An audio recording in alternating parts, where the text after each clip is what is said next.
એક ભાઈએ છે ને ખેતરમાં બહુ સારો એવો ફસલ અને રોજના માટે છોકરાઓ બધા સુરત મુંબઈ રહે, પતિ પત્ની ગામડે રહે અને પત્ની છે એ રોજ ભાત લઈને જાય. બળદ છૂટે, ગાડું છૂટે, બળદને નીણ નાખે, પોતે બે જણા ટિફિન હારે ખાય રોજના માટે ખેતર જઈ. હવે એમાં એક વખત બે ખાતા હતા અને ભોજન કરતા કરતા સીધો પેલા ભાઈ છે એને વિચાર આવી અને વિચાર કીધો કે તને એક વાત કહું. બોલે શું?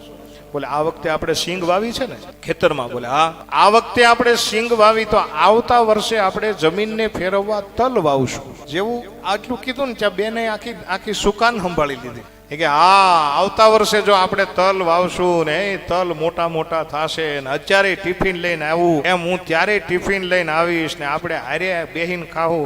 પણ જેદી ભાત હું લઈને આવીશ ને તેથી આમ આમ આમ આમ હાલતી હાલતી આવીશ. આ ઓલો ખેડૂત હતો ને એ ભાઈ એક લાફો નાખ્યો, એક થપ્પડ મારીને કીધું ચૂપ. ઓલી બેન કે અમારો કાંઈ વાક નહીં, કાંઈ ગુનો નહીં, અમને માર્યા જ કરે છે. ના, શું કામ મને મારી? મારે જવાબ જોઈ.